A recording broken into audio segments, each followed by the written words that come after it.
இயேசுவின் அன்பை எப்படி அளவிடுவே? எப்படி எப்படி அளந்திட்டாலும் அவர் அன்பை அளவிடக்கூடுமோ?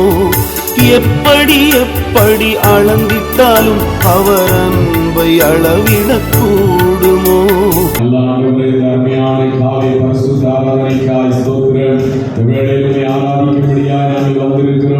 வரவேண்டிய எல்லா ஜனங்களையும் சுத்தமாய் கொண்டு வாருங்கள். பகவத்தின் தேவனங்கள் நடுவே அசைபாட வேண்டுமாய் ஆளுகை செய்ய வேண்டுமாய் ஜெபிக்கிறோம். பாடல்கள் புதிய ஆராதனைகளின் மூலமாய் உடைய நாமம் மகிமைப்படணும்ப்பா. ஆண்டவரே ஸ்தோத்திரிக்கிறோம், ஸ்தோத்திரிக்கிறோம். ஆண்டவரே இந்த நாளிலும் தியானிக்க போகிற தேவ வார்த்தைகள் மூலமாய் ஜனங்களோடு பேச வேண்டுமாய் ஜெபிக்கிறோம். வார்த்தைகளை குணமாக்குற தேவன் கிரியை செய்ய ஆண்டவரே ஸ்தோத்திரன் ஸ்தோத்திரனை பாடி துதித்து ஆராதிக்கிற ஜனங்களுடைய வாழ்க்கையில தெய்வீக விடுதலையும் ஆசீர்வாதங்களையும் தேவன் கட்டளையிடுவீராக. ஆண்டவரே ஆராதனையுடைய அதிசய கரங்களிலே நாங்கள் ஒப்புக் கொடுக்கிறோம். இயேசு நாமத்தில் ஜெபங்கள் நல்ல பிதாவே, ஆமென், ஆமென். உட்காருவோம். கைகளை உயர்த்தி அல்லேலூயா சொல்லுவோம். அல்லேலூயா, அல்லேலூயா, அல்லேலூயா. கர்த்தருக்கு மகிமை உண்டாகட்டும். இந்த காலை வேளையில பாடல் புத்தகத்துல 852வது பாடல் 8:5-2 உம்மை உயர்த்தி உயர்த்தி உள்ளமையுதையா என்கிற பாடலை பாடுவோம். கரம்பிடித்து நடத்துகின்றார், கண்ணீரெல்லாம் துடைக்கிறவராய் நல்லவராய் வல்லவராய் அவர் இருக்கிற தேவனாய் இருக்கிறார். Praise the lord. உற்சாகமான இந்த காலை வேளையில நாம் அவரை துதித்து பாடுகிறோம். Praise the lord.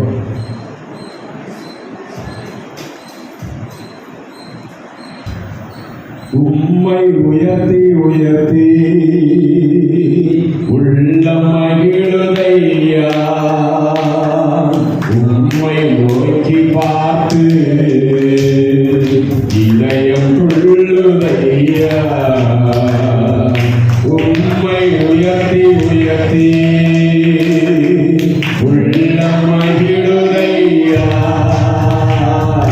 உம்மை நோக்கி பார்த்து இதயம் துள்ளுதையா. கரம் பிடித்து காலமெல்லாம் சுமக்கின்றி, கரம் பிடித்து நடக்கின்றி, காலமெல்லாம் சுமக்கின்றி.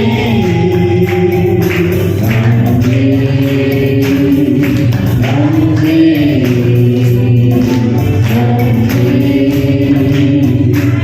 நன்றி, நன்றி.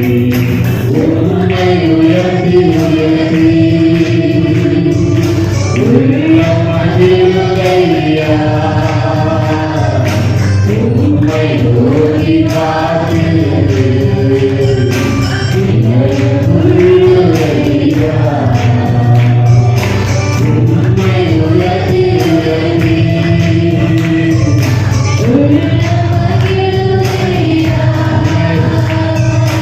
உம்மை நோக்கி பார்த்து இதயம் துள்ளுதையா. கண்ணீரெல்லாம்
ஸ்தோத்திரம். அவர் என்றென்றைக்குமாய் இருக்கிறவர், வரப்போகிற மேசியாவாய் இருக்கிற ஆண்டவர். எவ்வளவு நல்ல தேவன் நம்முடைய தேவனாக இருக்கிறார். ஸ்தோத்திரம். Price the Lord. பாடப்புத்தகத்தில் இந்த வேளையில 227வது பாடலை பாடுவது எக்கால சத்தம் வாயில் துணித்திடவே. எக்கால சத்தம் வாயில் துணித்திடவே இயேசு மகாராஜனை வந்திடுவார். எக்கால சத்தம் வாயில் துணித்திடவே இயேசு மகாராஜனை வந்திடுவார். அங்கலாம் நீங்க சமீபமே சித்தர்கள் யாவரும் சேர்த்திடவே. அங்கலாம் நீங்க சமீபமே சித்தர்கள் யாவரும் சேர்த்திடவே. தேவ காலம் வாரி முழங்க தேவாதி தேவா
ஒருத்தர் இரண்டாவது பாடலை எல்லாரும் மனதால் படித்து பாடுவோம். அசைவாடும் ஆவியே, தூய்மையின் ஆவியே, இடமசைய உள்ள நிரம்ப இறங்கி வாங்கி பரிசுத்தாவியானவருக்கு நம்மை ஒப்புக்கொடுத்து ஆவியானவர் நம்மை நிரப்பும்படியாய் நம்முடைய வல்லமையினால நிரப்பி பலனடைய செய்ய கண்ணீரை துடைக்க ஆவியின் வரங்களினாலே அவர் நம்மை அலங்கரிக்கும்படியாக இந்த நாளில் காலை வேளையில் ஆண்டவருக்கு நம்மை ஒப்புக்கொடுத்து பாடலை பாடுவோம். Praise the Lord. அசைவாடும் ஆவியே, தூய்மையின் ஆவியே, அசைவாடும் ஆவியே, தூய்மையின் ஆவியே, இடமசைய உள்ளம் நிரம்ப இறங்கி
ஸ்தோத்திராவியானவர் ஒவ்வொருவரையும் நிரப்பும்படியாய் செபிக்கிறோம் ஆண்டவரே. ஹல்லேலூயா. ஆண்டவரை ஸ்தோத்திரமே. உம்மையாக அன்பிற்குரிய சமயங்களப்பா ஆண்டவரே உலகத்தை தலைமையிலான சமயங்கள் ஒவ்வொருடைய வாழ்க்கையிலும் அற்புதங்களை கட்டளையிடுகிறார் ஆண்டவரே. ஹல்லேலூயா. ஒவ்வொருடைய ஆண்டவரை ஸ்தோத்திரம் இதயத்தில் இருக்கிற அடிகளை மாற்றி போட்டு ஒரு ஆறுதலையும் பேர்களையும் ஆவியானவர் கொடுக்கலமாய் செலுத்துகிறார். ஹல்லேலூயா.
தனிமையான எனக்கு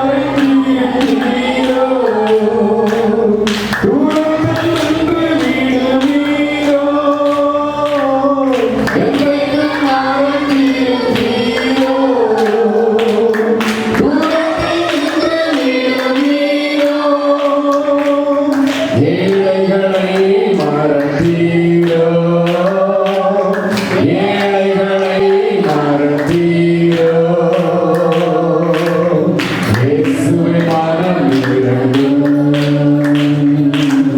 இயேசுவே மனம் இறங்கும். விபச்சமில்லை நடைக்கு சகாயம் இறைவனோ. எல்லாரும் இறைவனுக்கு மனம் இறைவனோ. அறியாமை எனக்கு சகாயம் இறைவனோ. உங்கள் சனங்களுடைய வாழ்க்கை சமாதானமாக இருக்கிறதற்காக உதவி செய்கிறவர். சிவனொளி நிறைந்ததோ, சிவனொளி நிறைந்ததோ.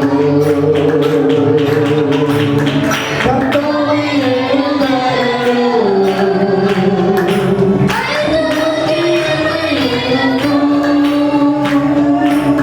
கர்த்தாவே எழுந்தருளோ.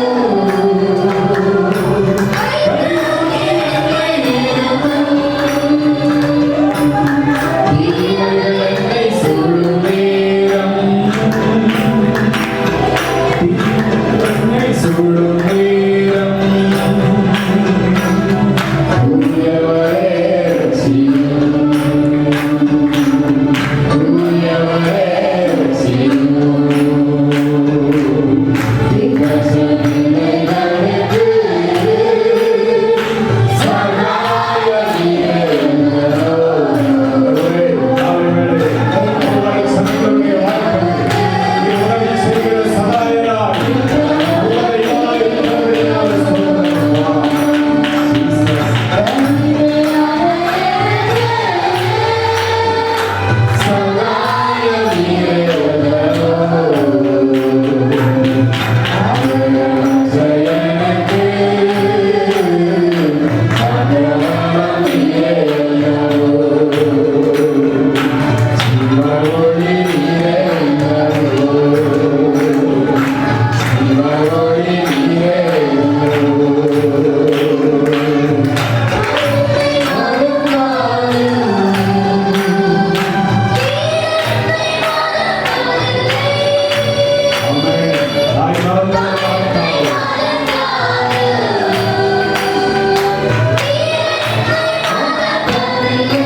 ஒன்றாவது சங்கீதம் 1ஆம் வசனத்துல துன்மார்க்கருடைய ஆலோசனையில் நடவாமலும் பாவிகளுடைய வழியில் இல்லாமலும் பரியாசக்காரன் உட்காரும் இடத்தில் உட்காராமலும் கர்த்தருடைய வேதத்தில் பிரியமாயிருந்து இரவும் பகலும் அவருடைய வேதத்தில் தியானமாயிருக்கிற மனுஷன் பாக்கியவான். யார் பாக்கியவானா?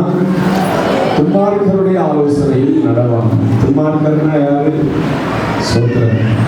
பாவமான வழிகளிலே நடக்கிறவர்கள், குடித்து வலித்து ஒரு அடங்கா பிடாரியாய் திரிகிற ஜனங்கள், இவர்கள் பலவிதமான பாவங்களுக்கு தங்களை விற்றுக் கொண்டவர்கள், கஞ்சா போதை பல பழக்கங்களில் அடிமைப்பட்ட ஜனங்கள். துன்மார்க்கருடைய ஆலோசனையில் நடவாமலும் பாவிகளுடைய வழியில் இல்லாமலும் பரியாசக்காரர் உட்காரும் இடத்தில் உட்காராமல். நம்ம நீதிமான்களாய் கடவுளுக்கு பயந்தவர்களாய் இருக்க வேண்டும் என்றால் அவர்கள் பரியாசக்காரர் உட்கார இடத்துல உட்காரக்கூடாது.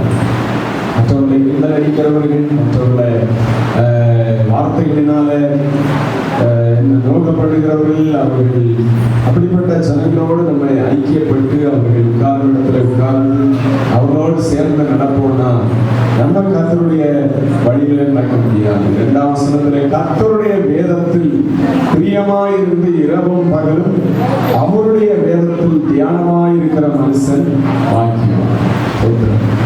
கர்த்தருடைய வேதத்தை நம்ம படித்து அவருடைய வேதத்தில் நம்ம படித்த காரியங்களை தியானித்துக் கொண்டு அந்த வார்த்தையை இதை படித்தேனே இப்படி சொல்லுகிறதே அப்படின்னு சொல்லி நம்ம வேலை செய்து கொண்டிருந்தாலும், கிச்சன்ல வேலையில் ஓடிக்கொண்டிருந்தாலும், வெளியில வேலை செய்தாலும் அந்தவருடைய வசனத்தை குறித்து நம்ம சிந்தித்து கொண்டிருக்க வேண்டும். அப்பொழுது நாம் பாக்கியவான்களாய் இருப்போம். வீணான காரியங்களுக்கு நம்முடைய ஆத்துமாவை நாம் விட்டுவிடாதபடிக்கு கர்த்தருடைய வேதத்துல தியானமாயிருக்கிற தேவ பிள்ளைகளாய் இருக்கிறோம். ஒவ்வொரு நாளும் அப்ப நம்ம பைபிளை படிக்கணும். கர்த்தருடைய வேதத்துல தியானமாய் இருக்கணும்னா நாள் முழுவதும் அந்தவருடைய வேதம் என் தியானமாய் இருக்கும் என்று சொல்லி சங்கீதக்காரன் சொல்லி இருக்கிறார். அப்படி நம்மவும் இருக்கணும்னா ஒவ்வொரு நாளும் பைபிளை கருத்தோடு படிக்கணும், வாஞ்சையோடு படிக்கணும். பைபிள் இல்லாதவர்கள் ஒரு பைபிள் இங்கே வாங்கிக் கொள்ளுங்க. 400 ரூபாய் 500 ரூபாய்க்கு நல்ல பைபிள் என்னமோ வெளியில வைத்திருப்பார்கள். ஆதாரம் முடிஞ்சு இங்கே தேவையானவர்கள், பைபிள் இல்லாதவர்கள் ஸ்தோத்திரம், ஒருவேளை கிழிஞ்ச பைபிளை முழு பேப்பர் இல்லாதபடிக்கு ஒருவேளை தொங்கி கந்தலாய் இருக்கிறவர்கள் பைபிளை முழுசா வச்சிருக்கேன். கர்த்தருடைய வேதத்தில் தியானமாய் இருக்கிற மனுஷன் பாக்கியவான். அவன் எப்படிப்பட்ட ஆசீர்வாதத்தோடு இருப்பானா? 3ஆம் வசனம் சொல்லுகிறது, அவன் நீர்க்கால்களின் ஓரமாய் நடப்பட்டு தன் காலத்தில் தன் கனியை தந்து இலையுதிராது இருக்கிற மரத்தை போல் இருப்பான். அவன் செய்வதெல்லாம் வாய்ப்பு. ஒரு ஆண்டவருடைய வசனத்துல அந்த வசனத்தை தியானித்து ஜீவிக்கிற ஒரு மனிதனுடைய வாழ்க்கை எப்படிப்பட்டதா இருக்கும் என்று சொல்லி பார்க்கும்போது, நல்ல தண்ணீர் உள்ளதான வாய்க்காலின் அருகிலே இல்லாவிட்டால் ஒரு நீர் நிலைகளின் அருகிலே நாட்டப்பட்டிருக்கிறதான மரங்கள் தன்னுடைய காலத்துல அந்த சீசன்ல கனிகளை கொடுத்து இலையுதிராக இருக்கிற அதனுடைய நிலைமையை போல ஒரு மனிதனுடைய வாழ்க்கை தேவனுடைய வசனத்துல கை கொண்டு நடக்கிற மனுஷனுடைய வாழ்க்கை இருக்கும் என்று சொல்லி வேத வசனம் சொல்லுகிறது. 4ஆம் வசனத்திலே துன்மார்க்கரோ அப்படி இராமல் காற்று பறக்கடிக்கும் பதரை போல் இருக்கிறார்கள். துன்மார்க்கர்னா யாரு? முதல்ல நம்ம பார்த்தோம், அவர்கள் ஆண்டவருடைய வழியை விட்டு பாவம் செய்வார்கள், பாவத்தின் வழியை ஜீவிப்பார்கள், பெற்றோருக்கு கீழ்ப்படிய மாட்டார்கள், எந்த ஒரு மனுஷனையும் மதிக்க மாட்டார்கள். என்னென்ன பாவம் உள்ளோ எல்லா பாவத்திலும் அவருடைய பங்கு இருக்கும். அப்படிப்பட்ட துன்மார்க்கர் அப்படி இல்லாமல் காற்று பறக்கடிக்கும் பறவை போல் இருக்கிறார்கள். ஆகையால் துன்மார்க்கர் நியாய தீர்ப்பிலும் பாவிகள் நீதிமான்களின் சபையிலும் நிலையில் இருப்பவர்கள். பாவிகள் துன்மார்க்கர் நீதிமான்களின் சபையில நிலை நிற்க மாட்டார்கள் என்று சொல்லி வேதம் ஏற்கனவே சொல்கிறது. பாவத்தை செய்து கொண்டு துணிகரமான ஜீவியம் செய்து கொண்டிருப்போம் என்றால் நம்ம நிலையில் நிற்க முடியாது. கர்த்தருடைய சமூகத்துல 6ஆம் வசனத்திலே கர்த்தர் நீதிமான்களின் வழியை அறிந்திருக்கிறார், துன்மார்க்கரின் வழியோ அறிய அடியும் என்று சொல்லி வேதவசனம் சொல்லுகிறது. நீதிமான்களின் வழிகளை அவர் ஒவ்வொரு நாளும் அறிந்திருக்கிறார். என்னுடைய மகன், என்னுடைய மகள் அவர்கள் எங்கே இருக்கிறார்கள், என்ன செய்கிறார்கள், அவர்கள் எங்கே என்ன காரியம் செய்கிறார்கள் என்று சொல்லி நீதிமான்களின் வழியை கர்த்தர் அறிந்திருக்கிறார். துன்மார்க்கரின் வழியோ அழியும் என்று சொல்லி ஆண்டவருடைய வார்த்தை சொல்லுகிறது. இந்த நாளில இந்த சங்கீதத்தை தியானிக்கிறவர்களுடைய வாழ்க்கையில கர்த்தருடைய வேதத்தில் பிரியமாயிருந்து இரவும் பகலும் அவருடைய வேதத்தில் தியானமாயிருக்கிற ஆண்டவருடைய பிள்ளைகளாய் இங்கே காணப்படுங்க.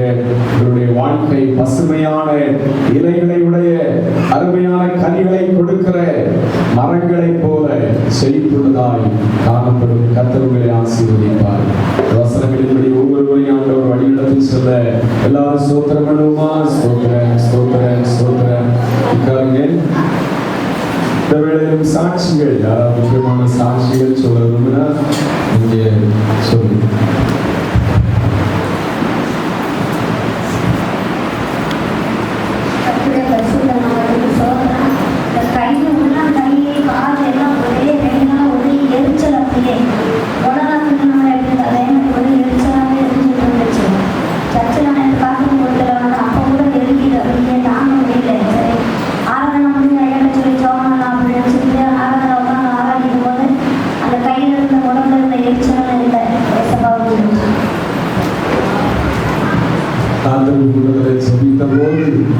கையில் கால்களிலிருந்து எரிச்சல்களிலிருந்து கர்த்தர் ஒரு விடுதலை கொடுத்தார். அபிஷேகத்தினால ஒரு விடுதலை கர்த்தர் கட்டளையிட்ட அப்படினால ஸ்தோத்திரம் பண்ணுவோம். ஸ்தோத்திரம், ஸ்தோத்திரம். இங்க திரும்ப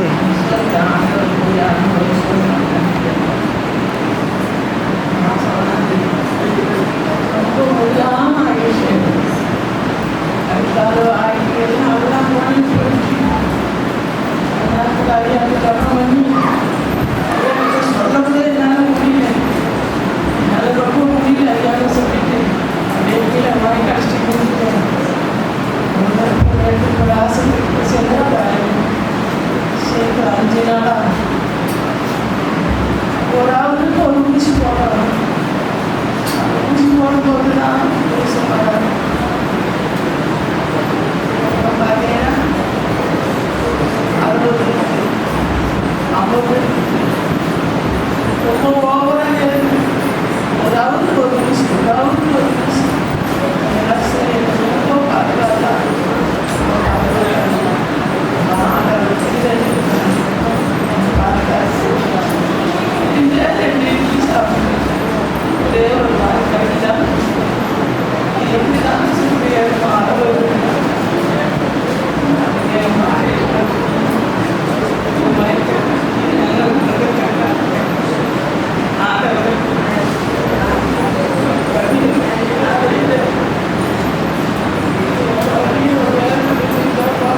இந்த வேளையில் ஆண்டவருக்கு காணிக்கைகளை படைத்த ஒரு கரங்களையும் தேவன் ஆசீர்வதிக்க எல்லாரும் ஸ்தோத்திரம் பண்ணுவோம். ஸ்தோத்திரம் ஸ்தோத்திரம் ஸ்தோத்திரம்.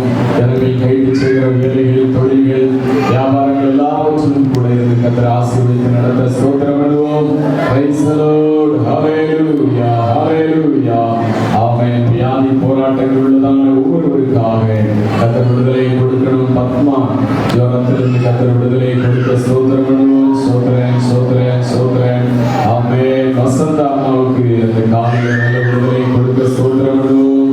ஸ்தோத்திரம் ஸ்தோத்திரம் ஸ்தோத்திரம் ஸ்தோத்திரம். கவிதா அம்மாவை தொடர்ந்து பலப்படுத்த ஸ்தோத்திரம் பண்ணுவோம். ஸ்தோத்திரம் ஸ்தோத்திரம். வசந்த இனமாக நகோமி அம்மாவுக்காக அவர்களுக்கு பலனை கொடுக்க ஸ்தோத்திரம் பண்ணுவோம். ஸ்தோத்திரம் ஸ்தோத்திரம். நாளிலே பலவீனங்களோடு வந்திருக்கிற ஒவ்வொருவரையும் கர்த்தர் குணமாக்கி வழி நடத்தும்படியாக எல்லாரும் ஸ்தோத்திரம் பண்ணுவோம். ஸ்தோத்திரம் ஸ்தோத்திரம் ஸ்தோத்திரம் ஸ்தோத்திரம். புதிதாய் சபைக்கு வருகிற ஒவ்வொரு ஜனங்களை, குடும்பங்களை கர்த்தர் ஆசீர்வதிக்க ஸ்தோத்திரம் பண்ணுவோம். Praise the Lord. Hallelujah. Hallelujah.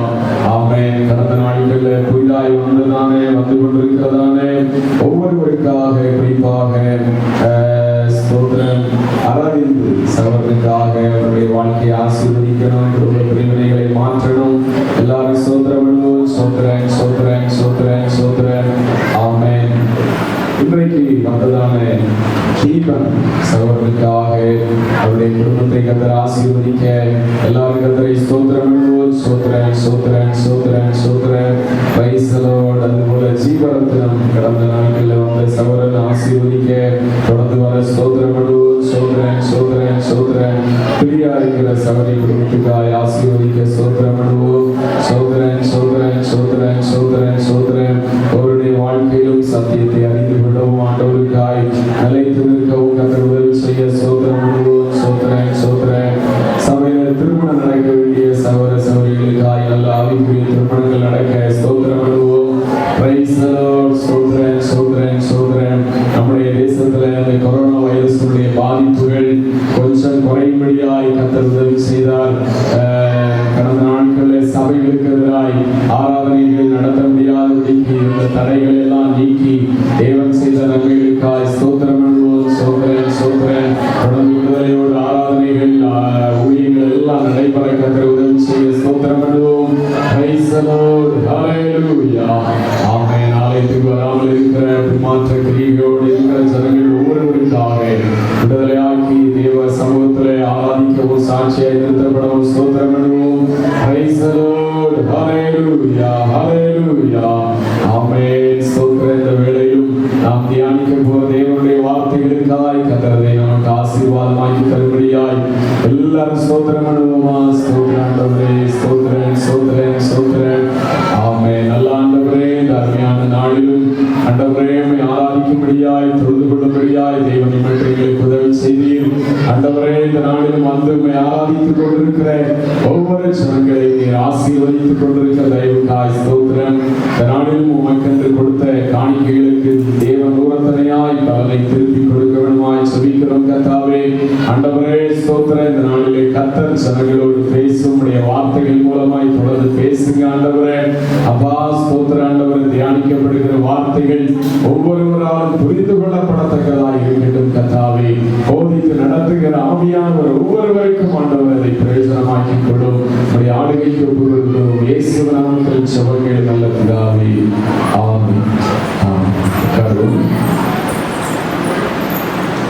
போன வாரத்துல நம்ம தேவ ஆசீர்வாதம் பெறாமல் போன சிலர் என்கிற தலைப்பில் சில காரியங்களை தியானித்தோம்.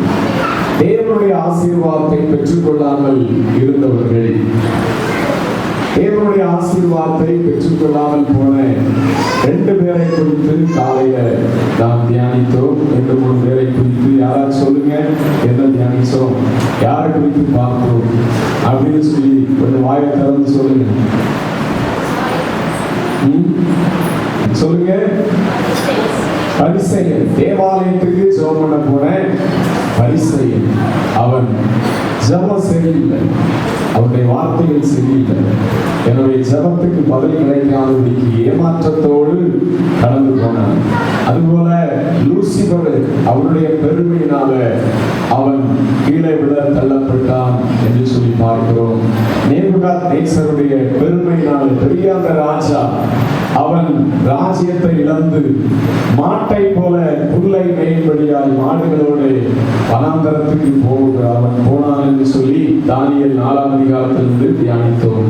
அதுபோல மாலை வேளையில மூத்த குமாரன் ஆசீர்வாதத்தை பெற்றுக் கொள்ளவில்லை என்று சொல்லி பார்த்தோம். பலரை குறித்து பார்த்தோம். இந்த நாளில் தேவ ஆசீர்வாதம் பெற்ற ஒரு சிலரை குறித்து நாம் தியானிக்க போகிறோம். போன வாரத்தில் தேவ ஆசீர்வாதத்தை பெறாமல் போனவர்களை குறித்து பார்த்தோம். இந்த வாரத்தில் தேவ ஆசீர்வாதம் பெற்ற ஒரு சிலரை குறித்து நாம் தியானிக்க போகிறோம். சங்கீதம் 115வது சங்கீதம் 13வது வசனத்தை படிப்போம். 115வது சங்கீதம் 13வது வசனம். கர்த்தருக்கு பயப்படுகிற பெரியோரையும் சிறியோரையும் ஆசீர்வதிப்பார். கர்த்தருக்கு பயப்படுகிற பெரியோரையும் சிறியோரையும் அவர் ஆசீர்வதிப்பார். யாரையெல்லாம் அவர் ஆசீர்வதிப்பாரா? யாரெல்லாம் ஆண்டவருக்கு பயப்படுகிற தேவ பிள்ளைகளாய் வாழ்கிறார்களோ கர்த்தருக்கு பயப்படுகிற பெரியோரையும் சிறியோரையும் அவர் ஆசீர்வதிப்பார் என்று சொல்லி வேதம் சொல்கிறது. யாரெல்லாம் கர்த்தருக்கு பயப்படுகிற ஒரு வாழ்க்கை வாழ்கிறவர்களா இருக்கீங்க, அவங்க மாத்திரம் ஒரு அல்லையே சொல்லாமா? நிறைய பேர் பயப்படல. நான் சொல்றதை கவனமா கேட்டுட்டு மறுபடியும் ஒரு அல்லையே சொல்ல முடியும். கர்த்தருக்கு பயப்படுகிற பெரியோரையும் சிறியோரையும் ஆண்டவர் ஆசீர்வதிப்பார் என்று சொல்லி வேதம் சொல்கிறது. யாரெல்லாம் கர்த்தருக்கு பயப்படுகிற ஒரு வாழ்க்கையை வாழ்ந்து கொண்டிருக்கீங்க? இன்னும் சந்தேகம் தீரல. உங்க சந்தேகம் பிரசங்கம் முடிவிலையாவது தீரட்டும். கர்த்தர்களோடு கூட இருப்பாராக. ஸ்தோத்திரம். கர்த்தருக்கு பயப்படுகிற பெரியோரையும் சிறியோரையும் தேவன் என்ன செய்வார்? ஆசீர்வதிப்பார், உயர்த்துவார். 115 வசனங்களை படிப்போம். கர்த்தர் உங்களையும் உங்கள் பிள்ளைகளையும் வர்த்திக்க பண்ணுவார். வானத்தையும் பூமியையும் படைத்த கர்த்தராலே நீங்கள் ஆசீர்வதிக்கப்பட்டவர்கள். கர்த்தருக்கு பயப்படுகிற ஒரு ஜனங்களுடைய குடும்பங்களை, அவர்கள் பிள்ளைகளை தேவன் வர்த்திக்க பண்ணுவார் என்று சொல்லி வேதவசனம் சொல்கிறது.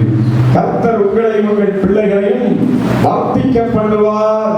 வானத்தையும் பூமியையும் படைத்த கர்த்தராலே நீங்கள் ஆசீர்வதிக்கப்பட்டவர்கள். யாரால?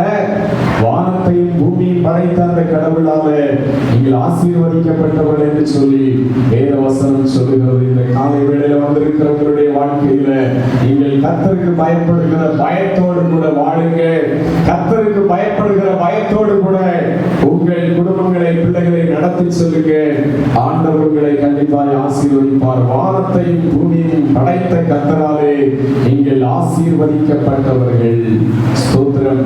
இந்த நாளிலே கர்த்தருக்கு பயந்து நடந்து தேவனுடைய ஆசீர்வாதத்தை பெற்றுக்கொண்ட ஒரு மனிதரை குறித்து அப்போஸ்தலர் 10ஆம் அதிகாரத்திலிருந்து நாம் தியானித்து செல்ல போகிறோம். அப்போஸ்தலர் 10ஆம் அதிகாரம் 1-2 வசனங்களை நாம் படிப்போம். இத்தாலியா பட்டாளம் எண்ணப்பட்ட பட்டாளத்திலே 100க்கு அதிபதியாகிய கொர்நேலியு என்னும் பேர் கொண்ட ஒரு மனுஷன் செசரியா பட்டணத்திலே இருந்தான். அவன் தேவ பக்தி உள்ளவனும் தன் வீட்டார் அனைவரோடும் தேவனுக்கு பயந்தவனுமாய் இருந்து ஜனங்களுக்கு மிகுந்த தர்மங்களை செய்து எப்பொழுதும் தேவனை நோக்கி ஜெபம் பண்ணி கொண்டிருந்தான். இவன் இத்தாலியா பட்டணத்தில் அந்த பட்டாளத்தில் ஆர்மியில 100க்கு அதிபதியாய் 100 போர் வீரர்களுக்கு தலைவனாயிருந்த ஒரு மனுஷன். 100 படை வீரர்களை கண்ட்ரோல் பண்ணி அவர்கள் செய்ய வேண்டிய காரியங்களை, பொறுப்புகளை செய்யும்படியாய் வழிநடத்துகிற ஒரு மிகப்பெரிய பொறுப்புள்ளவன் தான் இந்த கொர்நேலியு. நிறைய வேலைகள் ஒரு கம்பெனியில் இருக்கும்போது ஒரு 10 பேர் வேலை செய்தாலே அதுல அவர்களை கண்ட்ரோல் பண்ணி அவர்கள் செய்ய வேண்டிய வேலைகளை செய்து நடத்துகிறது ஒரு கஷ்டமான காரியம் தான். இங்க 100 பேர்களுக்கு தலைவனாக இருக்கிற ஒரு மனுஷன் அவன் எப்படிப்பட்டவனாய் இருக்கிறான் என்று சொல்லி வேதம் சொல்லுகிறது.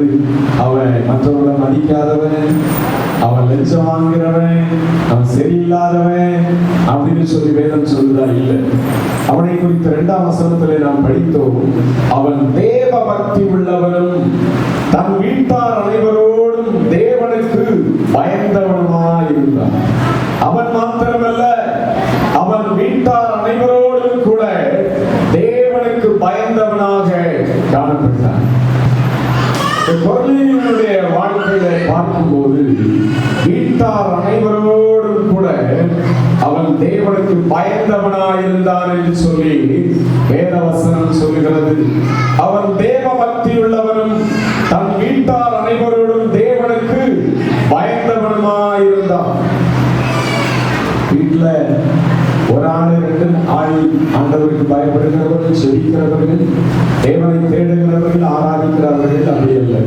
வீட்டார் அனைவரோடும் கூட தேவனுக்கு பயந்தவனாய் அவன் வாழ்ந்தான். இன்னைக்கு நிறைய குடும்பத்துல ஒரு ஒற்றுமை இல்லாத அனுபவம் இருக்கிறது. எல்லாரும் சேர்ந்து ஒரு குடும்ப ஜெபம் பண்றது இல்லை. முதல் கோணல் முற்றும் கோணல் கிறிஸ்தவ வாழ்க்கையில ஒரு குடும்ப ஜெபம் இல்லைன்னா ஐக்கியத்தோடு அந்த குடும்பத்தில் இருக்கிற 4, 5, 6 பேர் ஐக்கியப்பட்டு அங்கே ஆண்டவரை துதித்து மகிமைப்படுத்தி தங்களுடைய வாழ்க்கையில ஜெபிக்கிற ஒரு அனுபவம் இல்லைன்னா எப்படி அந்த குடும்பம் ஆசீர்வதிக்கப்படும்? இந்த மனிதனுடைய வாழ்க்கையில எவ்வளவு பொறுப்புகள் இருக்கிறது, எவ்வளவோ காரியங்கள் இருக்கிறது. இருந்தாலும் அவன் தேவ பக்தி உள்ளவனாய் ஜீவித்தான். மாத்திரமல்ல, தன் வீட்டார் அனைவரோடும் தேவனுக்கு பயந்து வாழ்கிற ஒரு மனிதனாய் காணப்பட்டான். அல்லேலூயா. வீட்டார்னா யாரு? நம்ம வீட்டுல யாரெல்லாம் இருக்கிறார்களோ, வயதானவர்களா இருக்கலாம், சின்ன பிள்ளைகளா இருக்கலாம், வாலிபர்கள் இருக்கலாம், எத்தனை பேர் இருக்கிறார்களோ அத்தனை பேரும் சேர்ந்ததுதான் வீடு. அத்தனை பேர் சேர்ந்ததுதான் ஒரு வீடு. உங்கள் வீட்டுல உங்கள் வீட்டார் அனைவரும் தேவனுக்கு பயப்படுகிறவர்களாய் வாழும் போது அந்த குடும்பத்துல நல்ல ஒரு சமாதானம் இருக்கும், நிம்மதி இருக்கும். அந்த வீட்டுல தேவனுடைய ஆசீர்வாதம் கண்டிப்பாக இருக்கும். இன்னைக்கு பிசாசானவன் என்ன செய்திருக்கிறான் என்று சொல்லி பார்க்கும்போது வீட்டார் அனைவரோடும் கூட தேவனுக்கு பயந்தவனாய் இருக்கிறான் என்கிற காரியத்தை அநேக குடும்பங்களிலே மாற்றி வீட்டுல ஒரு தேவ பயம் இல்லாதபடிக்கு, தேவனை முழு குடும்பமாய் தேடுகிற அனுபவம் இல்லாதபடிக்கு அங்கே ஒரு சிதறடிப்பை பிசாசானவன் என்ன செய்து வைத்திருக்கிறான். சிதறடி, ஒரு மனம் இல்லை.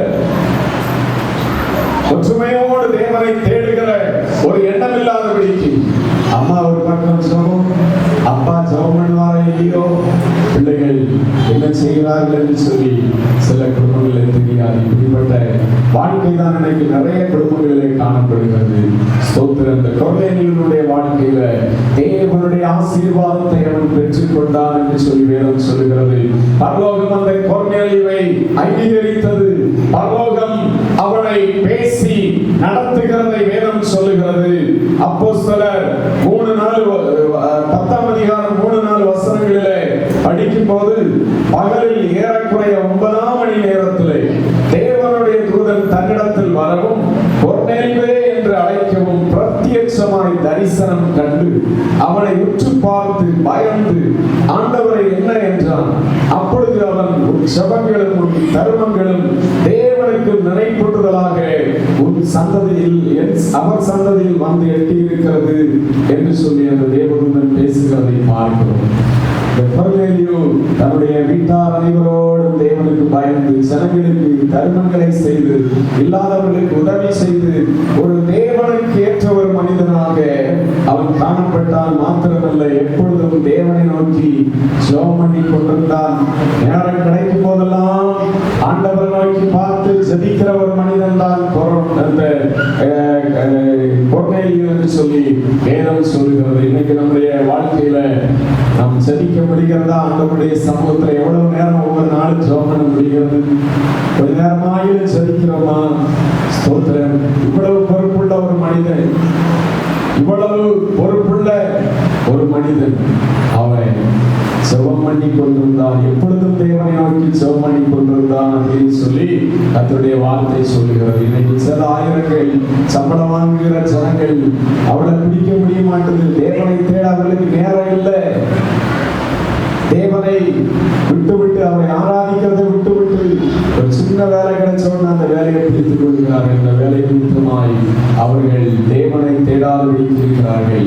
அவர்கள் 100 பேர்களை நடத்துகிற அவ்வளவு பெரிய பொறுப்பு இருந்தாலும் அவர் எப்பொழுதும் தேவனை நோக்கி ஜெபம் பண்ணுகிற ஒரு மனிதனாய் காணப்பட்டார். அப்போ நமக்கு நேரம் இருக்குமா இருக்காதா ஜெபம் பண்ண? 100 பேரை நடத்துகிற ஒரு மனிதனுக்கு ஜெபம் பண்ண நேரம் இருக்கும்னா நமக்கு நேரம் இருக்குமா இருக்காதா? சொல்லுங்க, நேரம் இருக்குமா? ஜெபம் பண்ண நேரம் இருக்கும். ஸ்தோத்திரம். உட்கார்ந்திருக்கிற ஒவ்வொருவரும் செபிக்கிற அனுபவமுடையவர்களாக, கர்த்தருக்கு பயப்படுகிற தேவ ஜனங்களாக ஜீவிக்கிறவர்களாக இருக்க வேண்டும். ஸ்தோத்திரம். 10ஆம் அதிகாரம் 5 முதல் 8 வரையுள்ள வசனங்களை படிப்போம். இப்பொழுது நீ யோப்பா பட்டணத்துக்கு மனுஷரை அனுப்பி பேதுரு என்று மறுபேர் கொண்ட சீமோனை அழைப்பி, அவன் தோல் பதனிடுகிறவனாகிய சீமோன் என்னும் ஒருவனிடத்திலே தங்கி இருக்கிறான். அவனுடைய வீடு கடலோரத்தில் இருக்கிறது. நீ செய்ய வேண்டியதை அவன் உனக்கு சொல்லுவான் என்றார். கொர்நேலியு தன்னுடனே பேசின தேவதூதன் போன பின்பு தன் வீட்டு மனுஷரில் 2 பேரையும் தன்னிடத்தில் சேவிக்கிற போர் சேவகரில் தேவபக்தி உள்ளவன் ஒருவனை அழைத்து எல்லாவற்றையும் அவர்களுக்கு விவரித்து சொல்லி அவர்களை யோப்பா பட்டணத்துக்கு அனுப்பினார். யோப்பா பட்டணத்துக்கு அனுப்பினார். பாருங்க, இந்த தேவதூதன் வந்தவருடைய முகாந்திரம் என்ன? கொர்நேலியுவே, உன்னுடைய ஜெபம் பரலோகத்திலே வந்து எட்டி இருக்கிறது. உன்னுடைய தான தர்மங்கள் நிலைக்கூடுதலாய் பரலோகத்திலே வந்து எட்டி இருக்கிறது.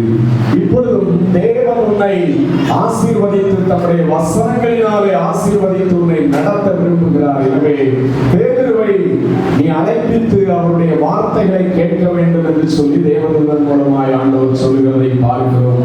பேதுரு எந்த இடத்துல தங்கி இருக்கிறார்? இப்பொழுது எல்லாவற்றையும் அந்த கொர்நேலியுவுக்கு தேவன் சொல்லுகிறதை பார்க்கிறோம். வேத வசனம் சொல்லுகிறது, அவர் நித்தமும் நம்மையும் நடத்துகிற தேவன் என்று சொல்லி வேதம் சொல்லுகிறது. கொர்நேலியுவோடு கர்த்தர் பேசி அவன் மேற்கொண்டு செய்ய வேண்டிய காரியங்களை அப்படியே அவனுக்கு தரிசனத்திலே சொல்லி நடத்துகிறதை பார்க்கிறோம். அந்த கொர்நேலியுவும் தேவனுடைய வார்த்தைகளை கேட்டு அதை அசட்டை பண்ணி அப்புறம் பார்த்துக்கலாம், தேவனுடன் பேசின உடனே நம்ம எல்லாம் செய்யணுமா அப்படின்னு சொல்லி அவன் நினைக்காதபடிக்கு, உடனே கர்த்தருடைய காரியத்துல அசதியாயிராதபடிக்கு உடனே அந்த உண்மையுள்ள தெய்வ பயமுள்ள சேவகரை அவன் தெரிந்தெடுத்து இந்த காரியங்களை எல்லாம் சொல்லி, தேவன் இப்படியாய் பேசியிருக்கிறார், இந்த இடத்துல பேதுரு தங்கி இருக்கிறார், அவரை அழைத்து வர வேண்டும் என்று சொல்லி அவரை அனுப்புகிறதை பார்க்கிறோம். அவர்கள் பிரயாணப்பட்டு போகிறார்கள். பிரயாணப்பட்டு அவர்கள் அந்த வீட்டுக்கு நேராய் போகும்போது பேதுருவுக்கு ஒரு தரிசனம் தேவன் கொடுக்கிறார். அந்த தரிசனத்துல 10ஆம் வசனத்திலிருந்து நாம் படிக்கும் போது அங்கே பேதுரு பல தரிசனங்களை காண்கிறதை பார்க்கிறோம். 9ஆம் வசனத்துல மறுநாளிலே அவர்கள் பிரயாணப்பட்டு அந்த பட்டணத்துக்கு சமீபித்து வருகையில் பேதுரு 6ஆம் மணி நேரத்திலே ஜெபம் பண்ணி மேல் வீட்டில் ஏறினார் என்று சொல்லி சொல்லப்பட்டிருக்கிறது. மேல் வீட்டு அறையிலே பேதுரு ஜெபிக்கும்படியாய் 6ஆம் மணி நேரத்தில் ஏறுகிறார். அப்பொழுது பேதுருக்கு மிகுந்த பசி உண்டாயிற்று, சாப்பிட மனதாய் இருந்தான். அதற்கு அவர்கள் ஆயத்தம் பண்ணுகையில் அவன் ஞான சிருஷ்டியை அடைந்து அவன் அங்கே தரிசனம் காண்கிறதை பார்க்கிறோம். தரிசனத்துல என்ன பார்க்கிறார் பேதுரு? 11-12 வசனங்களை படிங்க. வானம் திறந்திருக்கிறதாயும் 4 முனைகளும் கட்டப்பட்ட பெரிய துப்பட்டியை போல ஒரு விதமான கூடு தன்னிடத்தில் இறங்கி தரையில் விடப்பட்டிருக்கிறதாகவும், அதே பூமியில் உள்ள சகல விதமான 4 கால் ஜீவன்களும் காட்டு மிருகங்களும் ஊரும் பிராணிகளும் ஆகாயத்து பறவைகளை இருக்கிறதாகவும் கண்டார். பாருங்க, அவர் தரிசனத்திலே பார்க்கும் போது வானம் திறந்திருக்கிறதாக பார்க்கிறார். 4 முனைகளும் கட்டப்பட்ட ஒரு பெரிய துப்பட்டியை போல ஒரு விதமான கூடு தன்னிடத்தில் இறங்கி தரையில் விடப்பட்டிருக்கிறதாகவும், பூமியில் உள்ள சகல விதமான 4 கால் ஜீவன்களும் காட்டு மிருகங்களும் ஊரும் பிராணிகளும் ஆகாயத்து பறவைகளும் இருக்கிறதாகவும் தரிசனத்தை காண்கிறார். இப்போ அடுத்த தரிசனம் காண்கிறார். 13ஆம் வசனத்திலே, அல்லாமலும் பேதுருவே எழுந்திருந்து அடித்து புசி என்று அவனுக்கு சொல்லும் ஒரு சத்தம் உண்டாயிற்று. எல்லா காட்டு மிருகங்களும் ஊரும் பிராணிகளும் அசுத்தமானது இருக்கிறது, நல்ல பறவைகள் இருக்கிறது, எல்லாம் இருக்கிறது. பேதுருவை பார்த்து சத்தம் உண்டாகிறது, இவைகளெல்லாம் அடித்து புசி அப்படின்னு சொல்லும்போது பேதுரு சொல்லுகிறார் 14ஆம் வசனத்திலே, அதற்கு பேதுரு, அப்படி அல்ல ஆண்டவரே, தீட்டும் அசுத்தமாய் இருக்கிற யாதொன்றையும் நான் ஒரு காலம் புசித்ததில்லை என்று. தீட்டும் அசுத்தமாய் இருக்கிற ஒன்றையும் ஒரு காலம் நான் புசித்ததில்லை என்று சொல்லி அவன் சொல்லும்போது மறுபடியும் அந்த தரிசனம் வருகிறது. பேதுரு அதை காண்கிறார். ஸ்தோத்திரம். அதற்கப்புறம் 3ஆம் தரமும் 16ஆம் வசனத்திலே 3ஆம் தரமும் அப்படியே உண்டாயிற்று. பின்பு அந்த கூடு திரும்ப வானத்துக்கு எடுத்துக் கொள்ளப்பட்டது. இப்ப பேதுரு அந்த தரிசனத்தை குறித்து சிந்தித்துக் கொண்டிருக்கிறார். இது என்ன தரிசனம்? எல்லா பறவைகளும் எல்லா மிருகங்களும் வைக்கப்பட்டதான ஒரு கூடு என்னிடத்துல இறங்கி வருகிறது. அங்கே பேதுருவே இந்த எல்லாத்தையும் அடித்து புசி சாப்பிடு அப்படின்னு சொல்லி சொல்லுகிறது. நான் இப்படிப்பட்ட அசுத்தமான மிருகங்களை சாப்பிடுகிறதிலேயே அப்படின்னு சொல்லி நினைத்துக் கொண்டிருக்கும் போதே அங்கே கொர்நேலியுவினால் அனுப்பப்பட்டதான சேவகர்களும் வேலைக்காரர்களும் வந்து விசாரித்துக் கொண்டிருக்கிறார்கள். வெளியில பேதுரு தங்கி இருக்கிற வீட்டுல இருக்கிற மற்றவர்களோட விசாரிக்கிறார்கள். இங்கே பேதுரு அப்படின்ற சீமோன் இருக்காரா அப்படின்னு சொல்லி கேட்கிறார்கள். கேட்கும் போது ஆமா இருக்கிறார் என்று சொல்லி சொல்லுகிறார்கள். பேதுரு 19ஆம் வசனத்துல பேதுரு அந்த தரிசனத்தை குறித்து சிந்தனை பண்ணி கொண்டிருக்கையில் ஆவியானவர் மறுபடி பேசுகிறார். இதோ 3 மனுஷர் உன்னை தேடுகிறார்கள்.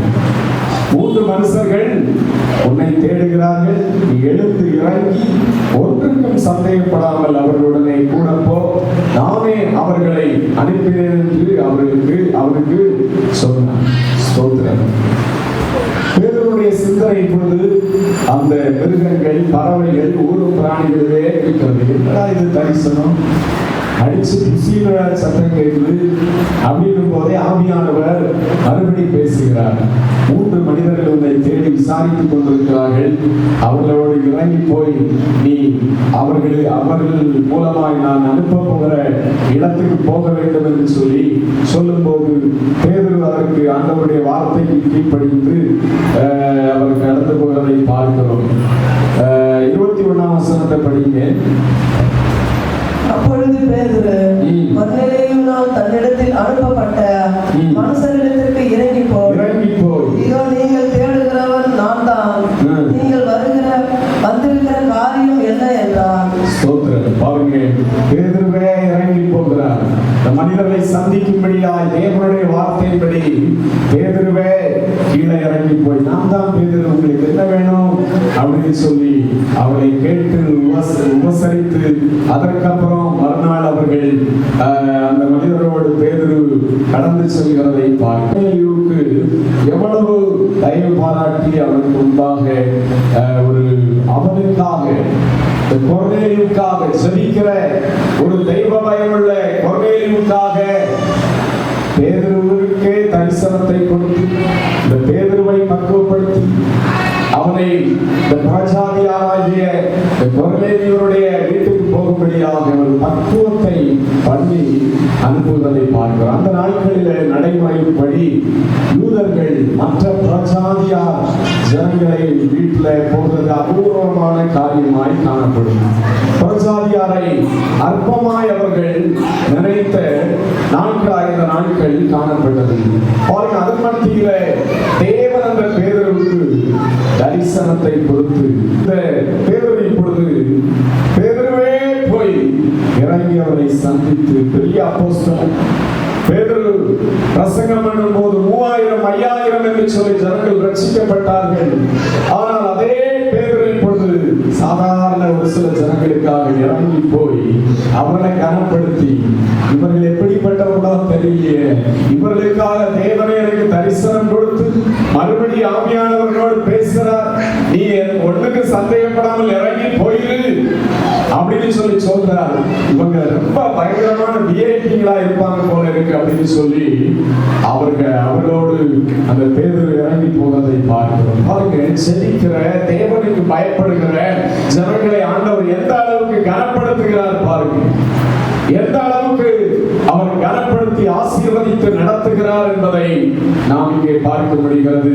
ஸ்தோத்திரம். 10ஆம் அதிகாரம்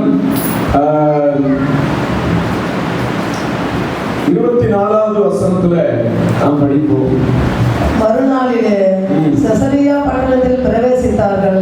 கொர்நேலியு தன் உறவின் முறையாரையும் தன்னுடைய விசேஷித்த சிநேகிதரையும் கூட வரவழைத்து அவர்களுக்காக காத்திருந்தார். அவர்களுக்காக என்ன செய்தான்? காத்திருந்தார். மறுநாளிலே செசரியா பட்டணத்தில் பிரவேசித்தார்கள். கொர்நேலியு தன் உறவின் முறையாரையும் தன்னுடைய விசேஷித்த சிநேகிதரையும் கூட வரவழைத்து அவர்களுக்காக காத்திருந்தார். கொர்நேலியு தன்னுடைய வேலைக்காரர்களை, சேவகர்களை பேதுருவை அழைப்பிக்கும்படியாய் ஒரு பக்கம் அனுப்பிவிட்டு பேதுரு வருகிற அந்த நேரத்துக்காய் காத்திருக்கிறார். வெறும் அவருடைய குடும்பம் மாத்திரமல்ல, அவருடைய உறவின் முறையாரை அழைக்கிறார். கர்த்தருடைய வார்த்தைகளை கேட்கும்படியாய் உறவின் முறையாரை அழைக்கிறார். விசேஷித்த ஸ்பெஷலான சிநேகிதரை அழைக்கிறார். காத்து கொண்டு இருக்கிறார். இன்னைக்கு எத்தனை பேர் உங்களுடைய சொந்த பந்தங்களுக்கு ஆண்டவருடைய அன்பை சொல்லிக் கொண்டு அவருடைய வார்த்தையை அவர்கள் கேட்கும்படியாக ஒரு வாஞ்சை உள்ளவர்களாக இருக்கிறீங்க? எத்தனை பேர் உங்களுடைய விசேஷித்த சிநேகிதர்கள், ஸ்பெஷல் ஃப்ரெண்ட்ஸை நீங்க ஆண்டவருடைய வார்த்தையை கேட்கவும் அவரை ஆராதிக்கவும் நீங்கள் ஆண்டவருடைய சமூகத்துக்கு நேராக ஆயத்தப்படுத்துகிறவர்களாய் இருக்கிறீர்கள்? ஒரு நாள் வரும் ஆண்டவர் உங்களை பார்த்து கேள்வி கேட்பார். இல்லாவிட்டால் ரட்சிக்கப்படாத உங்கள் ஃப்ரெண்ட்ஸ் உங்களை பார்த்து கேள்வி கேட்பார்கள். எத்தனை நாள், எத்தனை வருஷம் என் கூட இருந்து இந்த இயேசுவை குறித்து ஏன் எனக்கு சொல்லவில்லை? நரகத்தை குறித்து, அதனுடைய வேதனையை குறித்து ஏன் எனக்கு சொல்லவில்லை அப்படின்னு சொல்லி அவர்களே உங்களிடத்தில் குற்றம் சாட்டுவார்கள். பிரியமானவர்களே, இந்த பேதுரு வருவதற்காக காத்திருந்ததான இந்த கொர்நேலியு தன்னுடைய விசேஷித்த நண்பர்கள், விசேஷித்த உறவினர்கள் எல்லாரையும் அழைத்துக் கொண்டு உட்காரும் போது அங்கே பேதுரு வருகிறார். ஸ்தோத்திரம். பேதுரு வந்து 29ஆம் வசனத்தில் படிக்கும் போது, ஆகையால் நீங்கள் என்னை அழைப்பித்த போது நான் எதுவும் பேசாமல் வந்தேன். இப்பொழுதும் என்ன காரியத்துக்காக என்னை அழைப்பித்தீர்கள் என்று கேட்கிறேன் என்றார். என்ன காரியத்துக்காக பேதுருவாகி என்னை நீங்கள் அழைத்தீர்கள்? எதற்காக? ஒரு காரணம் இருக்குமே. அந்த காரணம் என்ன அப்படின்னு போது கொர்நேலியு எல்லா காரியங்களையும் சொல்லுகிறார். நான் வாசம் பண்ணி ஜெபம் பண்ணி கொண்டிருந்தேன். தேவதூதன் ஒருவர் வந்து தேவனுடைய வார்த்தை சொன்னார், உங்களை அழைக்கும்படியாய் சொன்னார். அதனால்தான் உடனே தாமதம் பண்ணாதபடிக்கு அழைத்துக் கொண்டு வந்தோம் அப்படின்னு சொல்லி சொல்லுகிற காரியத்தை பார்க்கிறோம். ஸ்தோத்திரம். தொடர்ந்து நான் படிக்கும் போது 33ஆம் வசனத்துல, அந்தபடியே நான் உடனே உம்மிடத்துக்கு ஆள் அனுப்பினேன். நீர் வந்தது நல்ல காரியம். தேவனாலே உமக்கு கட்டளையிடப்பட்ட யாவையும் கேட்கும்படிக்கு நாங்கள் எல்லோரும் இப்பொழுது இங்கே தேவ சமூகத்தில் கூடியிருக்கிறோம். எதற்காக கூடியிருக்கிறோம்? பேதுரு வந்தவுடனே கையை வைத்து ஆசீர்வதித்து உங்களை தேவன் கூடாய் பெருக பண்ணுவார். உனக்கு இருக்கிற தங்கம் இனிமேல் ஒரு முட்டை இருக்குன்னா 2 முட்டையா மாறும் அப்படின்னு சொல்லி சொல்வதற்கா? இல்லை.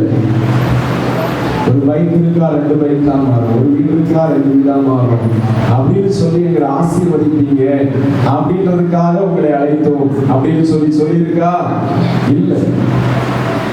தேவனாலே உமக்கு கட்டளையிடப்பட்ட யாவையும் கேட்கும்படிக்கு நாங்கள் எல்லோரும் இப்பொழுது இங்கே தேவ சமூகத்தில் கூடியிருக்கிறோம். என்ன ஆசீர்வாதத்துக்காய் கூடியிருக்கிறோம்? தேவன் உம்மிடத்திலே சொன்ன வார்த்தைகளை நாங்கள் கேட்கும்படியாய் நான் மாத்திரமல்ல, என்னை சார்ந்தவர்களை என்னுடைய வீட்டிலே நான் கூட்டிக் கொண்டு வந்திருக்கிறேன் ஐயா அப்படின்னு போது பேதுரு பேச தொடங்குகிறார். 34ஆம் வசனம் முதல் பேதுரு பேசுகிற வார்த்தைகளை தான் பார்க்கிறோம். 34ஆம் வசனத்திலே பேதுரு சொல்லுகிறார், அப்பொழுது பேதுரு பேச தொடங்கி, தேவன் பட்சபாதம் உள்ளவர் அல்ல என்றும் எந்த ஜனத்தினாலாயிலும் அவருக்கு பயந்திருந்து நீதியை செய்கிறவன் எவனோ அவனே அவருக்கு உகந்தவன் என்றும் நிச்சயமாய் அறிந்திருக்கிறேன். எல்லோருக்கும் கர்த்தராய் இருக்கிற இயேசு கிறிஸ்துவை கொண்டு அவர் சமாதானத்தை சுவிசேஷமாய் கூறி இஸ்ரவேல் புத்திரருக்கு அனுப்பின வார்த்தையை அறிந்திருக்கிறீர்களே. யோவான் ஞானஸ்நானத்தை குறித்து பிரசங்கித்த பின்பு கலிலேயா நாடு முதற்கொண்டு யூதேயா தேசமெங்கும் நடந்த சங்கதி இதுவே என்று சொல்லி ஆண்டவருடைய வார்த்தைகளை கொஞ்சம் கொஞ்சமாய் அவர்களுக்கு கொடுக்கிறதை பார்க்கிறோம். கொஞ்சம் கொஞ்சமாய் அவர்களுக்கு தேவனுடைய வார்த்தைகளை கொடுக்கிறார்.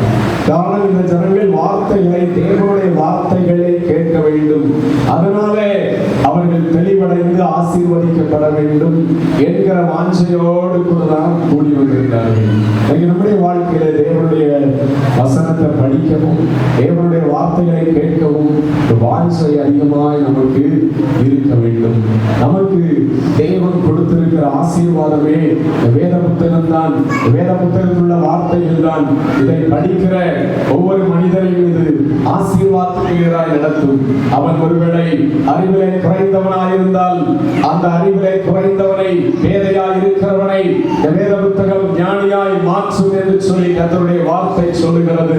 ஸ்தோத்திரம். இந்த வார்த்தைகளை படிக்கிற ஜனங்களுடைய வாழ்க்கையில இதிலுள்ள வாக்குத்தத்தங்களை அவன் விசுவாசித்து ஜெபிக்கும் போது அவனுக்கு தேவையான ஆசீர்வாதங்களை கொடுத்து ஆபிரகாம் யாக்கோபை ஆசீர்வதித்தது போல, ஈசாக்கை ஆசீர்வதித்தது போல ஆண்டவர் ஆசீர்வதித்து இதை விசுவாசிக்கிற ஜனங்களை நடத்த இன்றைக்கும் வல்லமையுள்ள தேவனாக அவர் இருக்கிறார். அப்படிப்பட்ட அந்த வார்த்தைகள் பேரில் எல்லாம் வாஞ்சையோடு அந்த கொர்நேலியு குடும்பத்தோடு காத்திருந்தார் என்று சொல்லி வேதவசனம் சொல்லுகிறது. தேவ பிள்ளைகளாக நம்முடைய வாழ்க்கையில திருவசனத்தின் மேல், கர்த்தருடைய வார்த்தைகளின் மேல் வாஞ்சையோடு இருப்போம்.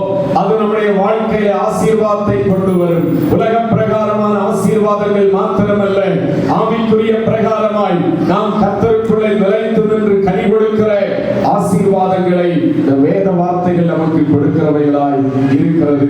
தொடர்ந்து 38ஆம் வசனம் முதல் 41 வரைக்கும் நாம் படிக்கும் போது பேதுரு அங்கே அவர்களுக்கு சொன்ன வார்த்தைகள், நசரேயனாகிய இயேசுவை தேவன் பரிசுத்த ஆவியினாலும் வல்லமையினாலும் அபிஷேகம் பண்ணினார். தேவன் அவருடனே கூட இருந்தபடியினாலே அவர் நன்மை செய்கிறவராகவும் பிசாசின் வல்லமையில் அகப்பட்ட யாவரையும் குணமாக்குகிறவராகவும் சுற்றித் திரிந்தார்.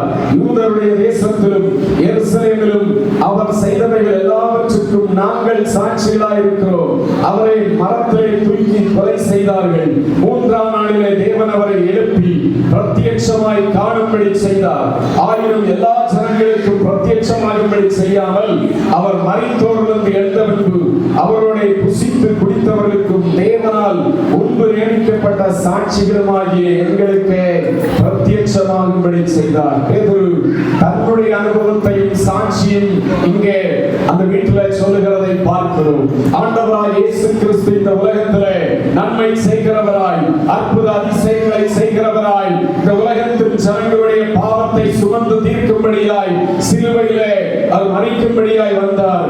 அவரை சிலுவையிலே அறைந்தார்கள். ஆனாலும் 3ஆம் நாளிலே அவர் உயிர்த்தெழுந்தார். அவர் உயிர்த்தெழுந்தார் என்பதற்கு நாங்கள் சாட்சிகளாய் இருக்கிறோம். அவர் உயிர்த்தெழுந்த பின்பு எங்களுக்கு அநேகருக்கு தரிசனமானார் என்று சொல்லி எல்லாவற்றையும் அங்கே பேதுரு கூற ஆரம்பிக்கிறார். 42 முதல் ஒரு சில வசனங்களை படிங்க. அன்றையும் அவரே உயிரோடு இருக்கிறவர்களுக்கும் மரித்தவர்களுக்கும் தேவனால் ஏற்படுத்தப்பட்ட நியாயாதிபதி என்று ஜனங்களுக்கு பிரசங்கிக்கவும் சாட்சியாக ஒப்புவிக்கவும் அவர் எங்களுக்கு கட்டளையிட்டார். விசுவாசிக்கிறவன் எவனோ அவன் அவருடைய நாமத்தினாலே பாவ மன்னிப்பை பெறுவான் என்று தீர்க்கதரிசிகள் எல்லாரும் அவரை குறித்து சாட்சி கொடுக்கிறார்கள் என்றார். சாட்சி கொடுக்கிறார்கள் என்றார். பாருங்க, அவரை குறித்து, அவருடைய உயிர்த்தெழுதலை குறித்து, அவர் எதற்காய் வந்தார் இந்த உலகத்திலே என்பதை குறித்து ஜனங்களுக்கு பிரசங்கிக்கும்படியாய் சாட்சிகளாய் எங்களை வைத்திருக்கிறார். அவரை விசுவாசிக்கிறவன் எவனோ அவன் அவருடைய நாமத்தினாலே பாவ மன்னிப்பை பெறுவான் என்று தீர்க்கதரிசிகள் எல்லாரும் அவரை குறித்து சாட்சி கொடுத்திருக்கிறார்கள். வேதத்திலே அநேக தீர்க்கதரிசிகள் பல நூற்றாண்டுகளுக்கு முன்னாடியே இந்த ஆண்டவராய் இயேசு கிறிஸ்துவை குறித்து தீர்க்க தரிசனம் உரைத்திருக்கிறார்களே. அவரை விசுவாசிக்கிற இயேசுவை நம்புகிறவர்கள் எவர்களோ அவர்களுக்கு பாவ மன்னிப்பு உண்டாகும், பாவ மன்னிப்பை பெறுவான் என்று தீர்க்கதரிசிகள் எல்லாரும் அவரை குறித்து சாட்சி கொடுக்கிறார்கள் என்றார். பேதுரு கர்த்தருடைய வார்த்தைகளை இப்படி ரட்சிப்புக்கு வழி என்ன, இயேசு எதற்காய் வந்தார், இயேசு எப்படியாய் அற்புதங்களை செய்தார், இந்த காரியங்களை பிரசங்கித்துக் கொண்டே இருக்கும் போதே ஆவியானவர் அங்கே இறங்கினார். ஒரு அபிஷேக கூட்டம் அங்கே நடைபெறவில்லை. ஸ்தோத்திரம். 4 அபிஷேக பாடலை பாடி ட்ரம் எடுத்து அடிச்சு கீபோர்டு வாசித்து சத்தத்தை எழுப்பி ஒரு அபிஷேக கூட்டம் எல்லாம் அங்கே நடைபெறவில்லை. கர்த்தருடைய வார்த்தையை பேதுரு பேசிக் கொண்டிருந்தால் ஜனங்களும் வாஞ்சையோடு தேவனுடைய வார்த்தைகளை நாங்கள் கேட்கிறோம் என்று சொல்லி வாஞ்சையோடு இருந்தார்கள். இந்த வாஞ்சையை ஆண்டவர் பார்த்து 44ஆம் வசனத்தில் இந்த வார்த்தைகளை பேதுரு பேசிக் கொண்டிருக்கையில் வசனத்தை கேட்டவர்கள் யாவர் மேலும் பரிசுத்த ஆவியானவர் இறங்கினார் என்று சொல்லி வசனம் சொல்கிறது. பரிசுத்த ஆவியானவர் வசனத்தை கேட்டுக் கொண்டிருந்த ஒவ்வொருவர் மேலும் இறங்கினார். அது மாத்திரமல்ல, பரிசுத்த ஆவியின் அபிஷேகம் அவர்களை நிரப்பின போது அவர்கள் பல பாஷைகளை பேசுகிறதை, தேவனை புகழுகிறதை பேதுருவோடு கூட வந்திருந்தவர்கள் பார்த்தார்கள். இவர்கள் எல்லாரும் யூதர்கள். இவர்கள் பார்க்கிறார்கள்.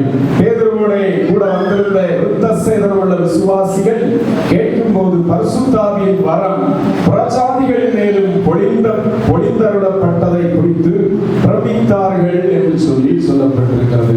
எல்லாரும் பார்க்கிறார்கள். நம்ம விருத்தசேதனம் பண்ணப்பட்ட யூதர்களாக இருக்கிறோம். இந்த ஜனங்கள் பிரஜாதிகள். இவர்களை நாம் அற்பமாய் எண்ணிக்கொண்டிருக்கிறோம்.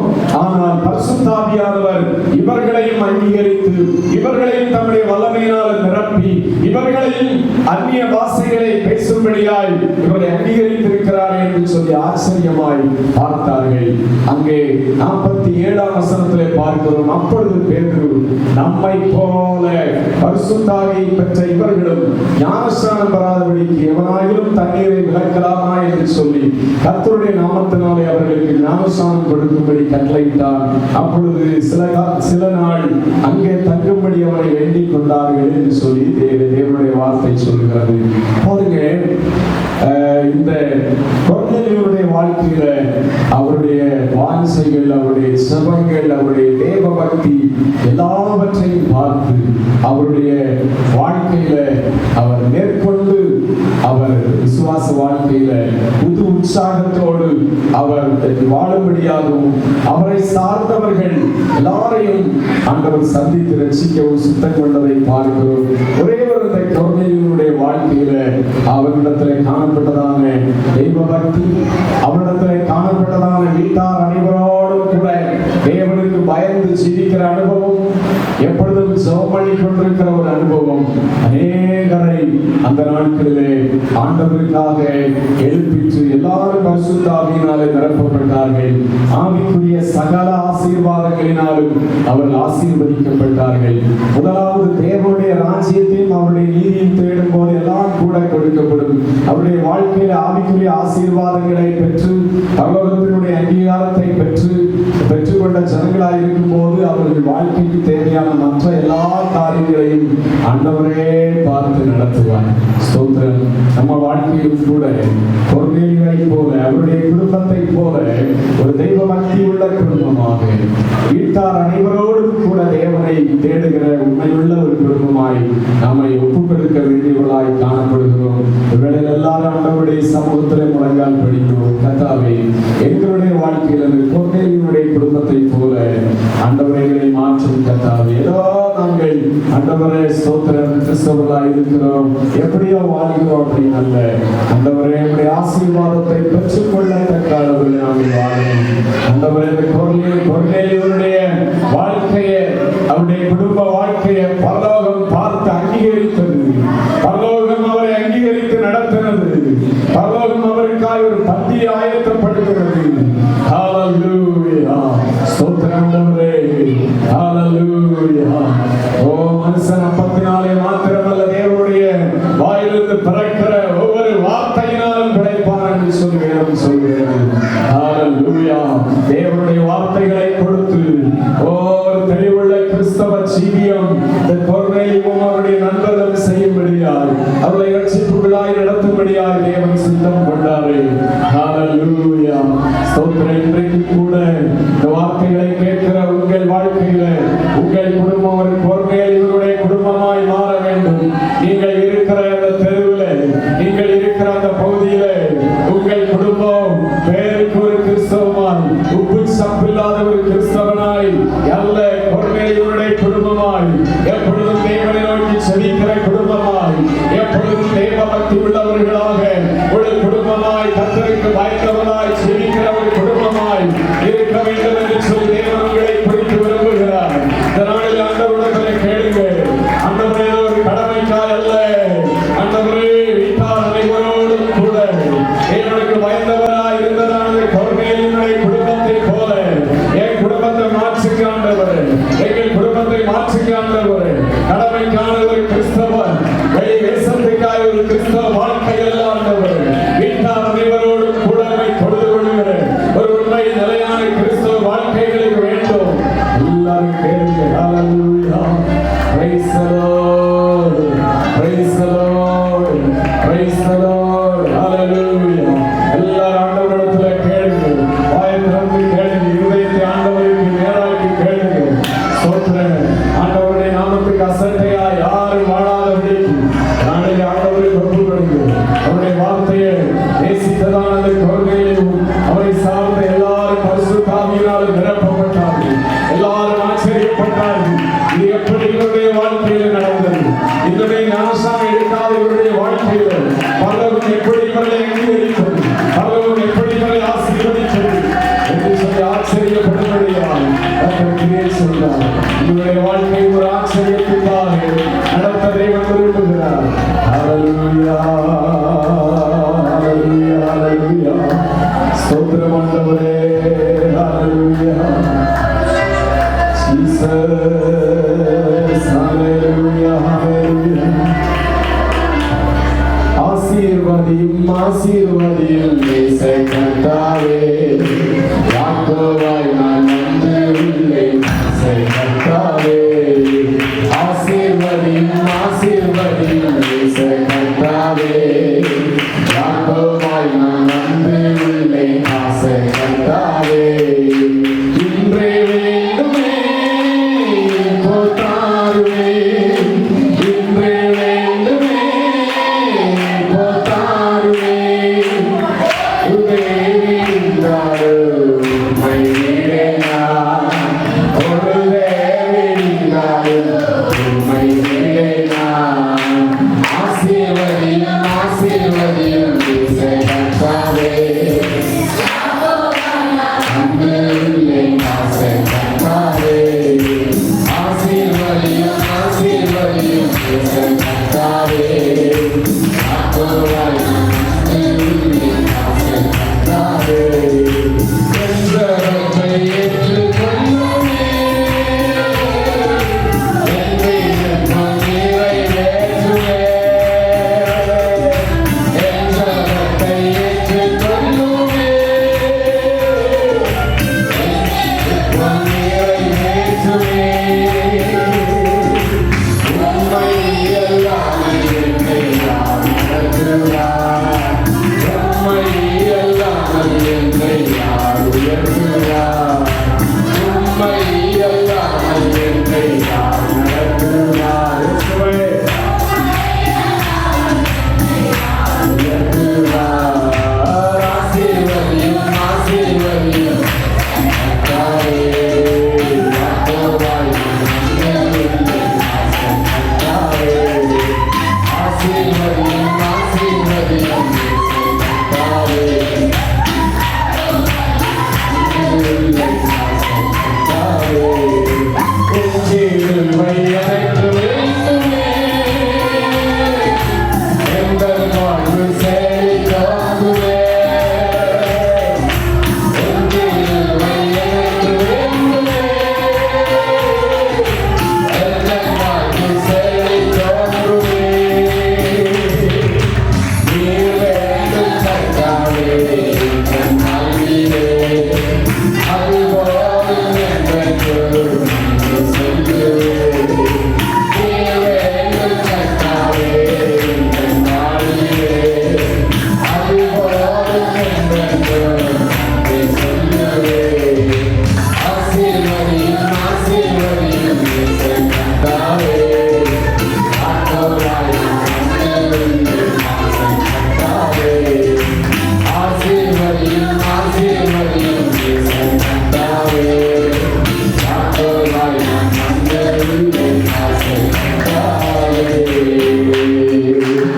எல்லாரும் கண்களை மூடி ஆண்டவருடைய சமூகத்தில் செபிப்போம். நல்ல ஆண்டவரே, அருமையான நாளிலும் கர்த்தாவே நாளிலும் ஆராதித்து தொழுது கொள்ள, நன்றி செலுத்த, எங்களுடைய ஆசீர்வாதங்களை பெற்றுக்கொள்ள தேவர்களுக்கு உதவி செய்த தயவுக்காய் ஸ்தோத்திரம். ஒருவேளையும் கர்த்தாவே ஆண்டவரை தியானித்த தேவனுடைய வார்த்தைகளுக்காய் ஸ்தோத்திரம். கர்த்தருக்கு பயப்படுகிற பெரியவரையும் சிறியவரையும் தேவன் நீர் ஆசீர்வதிக்கிறவர் என்று சொல்லி வேதம் சொல்லுகிறது. ஆண்டவரே, கர்த்தருக்கு வீட்டார் அனைவரோடும் கூட பயந்து நடந்ததான ஒரு கொர்நேலியுவை குறித்து பார்த்தோம். அவர் 100க்கு அதிபதியாயிருந்தாலும் அநேக பொறுப்புகள் உடையவராய் அவர் காணப்பட்டாலும் ஆண்டவரே, ஒவ்வொரு நாளும் தேவ சமூகத்திலே ஜெபத்திலே தரித்திருக்கிற ஒரு மனிதனாய் காணப்பட்டார். பரலோக தரிசனங்களை பெற்றார். தேவனுடைய வார்த்தைகளை கேட்டார். பேதுருவை அழைத்து அவர் மூலமாய் தேவனுடைய வார்த்தைகளை கேட்டு ஆவிக்குரிய வாழ்க்கையில் அவர் மாத்திரமல்ல, அவரோடு சேர்ந்த சிநேகிதரும் அவரோடு சேர்ந்ததான ஆண்டவரே உறவினர்களும் எல்லாரும் ரட்சிக்கப்பட்டதை குறித்து வேதம் சொல்கிறது. ஆண்டவரே, அப்பா ஸ்தோத்திரம். எங்கள் வாழ்க்கையில ஏதோ நாங்கள் மாத்திரம் ஒரு கிறிஸ்தவ வாழ்க்கை வாழ்கிறோம் என்றல்ல ஆண்டவரே, கொர்நேலியுவை போல மற்றவர்கள் மீதிலும் கரிசனை உள்ளவர்களாய் அவர்களும் இயேசுவை ஏற்றுக்கொண்டு பரலோகம் போக வேண்டும். அவர்களும் இயேசுவை அறிந்து கொள்ள வேண்டும். இயேசு எப்படிப்பட்டவர் என்று சொல்லி அவர்களும் அறிய வேண்டும் என்று சொல்லி ஒரு தாகத்தோடு கொர்நேலியுவை போல ஒவ்வொருவரும் காணப்படும்படியாய் கர்த்தர் உதவி செய்யும். ஆண்டவரே, கர்த்தாவே ஸ்தோத்திரம். கொர்நேலியுவும் அவரை சார்ந்தவர்கள் இந்த வார்த்தைகளுக்காய் தாகத்தோடு இருந்தபோது ஆண்டவரே அவர்களை ஆசீர்வதித்தீரப்பா. எங்கள் வாழ்க்கையிலும் ஆண்டவரே ஸ்தோத்திரம், ஒரு வெறும் உலக பிரகாரமான காரியங்களுக்காக நாங்கள் காத்திருக்கிறவர்களாகவும் ஆண்டவரை எண்ணம் கொண்டவர்களாகவும் இராதபடிக்கு கர்த்தருடைய வார்த்தைகளை மேன்மைப்படுத்துகிறதா இருக்கிறது. கர்த்தருடைய வார்த்தைகள் ஆவிக்குரிய ஆசீர்வாதங்களுக்கு நேராயங்களை நடத்துகிறதா இருக்கிறது என்பதை அறிந்து கொண்டு புரிந்து கொண்டு ஆண்டவரே உடைய வார்த்தைகளுக்காக எதிரும் காத்திருக்கும்படியாய் கர்த்தர் உதவி செய்யும். ஆண்டவரே, தேவன் பெரிய காரியங்களை செய்யும். ஆண்டவரே, கொர்நேலியுடைய வாழ்க்கையை போல ஆண்டவர் அவரும் அவருடைய குடும்பத்தில் அத்தனை பேர்களும் ஆண்டவரே தேவனுக்கு பயந்த வாழ்க்கை வாழ்ந்தது போல இந்த நாளில் இந்த வார்த்தையை கேட்ட ஒவ்வொரு ஜனங்களும் அப்பா ஆண்டவரை இவர்களும் இவர்கள் குடும்பத்தை சார்ந்த அத்தனை பேரும் தேவனுக்கு பயப்படுகிற ஒரு கிறிஸ்தவ வாழ்க்கை வாழும்படியாய் தேவனுடைய சித்தம் செய்கிற ஒரு கிறிஸ்தவ வாழ்க்கை வாழும்படியாய் உதவி செய்யும். எல்லாரையும் ஆசீர்வாதத்தோடு சமாதானத்தோடு கர்த்தருக்குள் அனுப்பும்.